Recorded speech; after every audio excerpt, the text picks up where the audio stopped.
Hi, my name's Irene and I was diagnosed with multiple sclerosis in April of 2019. In hindsight, I had signs and symptoms for some time, but as usual, you just write it off as being tired, stressed, dehydrated or whatever. I remember being down in Melbourne for work and I just had this headache that even a double espresso couldn't shake. I was dizzy and lightheaded, and I remember one morning waking up and I had to hold on to the walls to stay upright. And a couple of weeks later, when I was back in Sydney, it got worse and I had blurred vision, and then I lost function of my left eye entirely.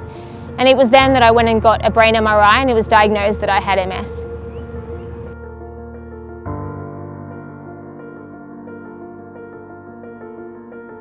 I was born in the western suburbs of Sydney to Greek immigrant parents.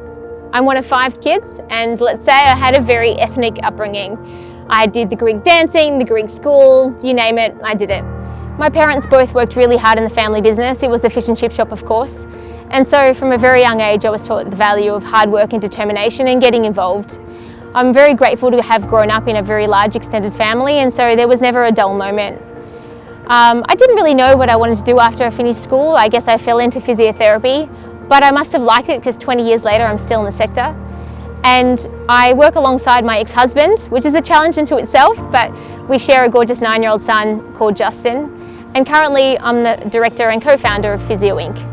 I remember sitting in the doctor's office when he pulled the MS card, and I was just in shock and disbelief. I always had considered myself to be a healthy person, so the idea of potentially being in a wheelchair just completely terrified me.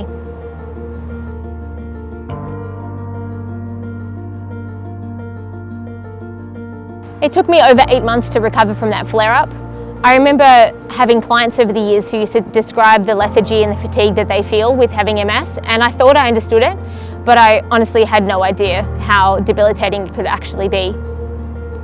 But I'm extremely lucky to have been diagnosed with MS when I was. So many of the medications and treatments that are available today weren't available to so many of the clients that we see and support every day at Physio Inq. I would love to say that I've changed my work habits since being diagnosed with MS, but that really isn't the case. I don't really work any less, but it really has changed my perspective on the work that I do every day, and I just love it that much more.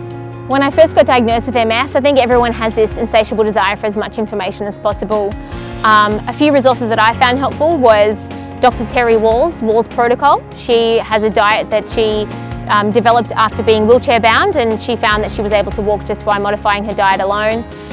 Overcoming MS is another book which was extremely helpful, and they have an online resource. And the MS Australia website was also really handy. Personally, what worked for me was to really fiddle around with my diet. I found cutting out gluten, sugar, dairy at times was really helpful. I also found I just compartmentalised my life down to my 6 monthly MRIs, and I was just going for no new lesions. So using those as my marker points was really helpful. I think having MS changed my view of having a diagnosis. I think historically the word implies that you're sick or you're disabled, and it really is quite disempowering. I'd really hope to show that my journey is something different, that this perceived adversity is actually an opportunity for you to overcome something and forms part of a unique story. I think if I can lead by example and inspire others to do the same, then that's pretty cool.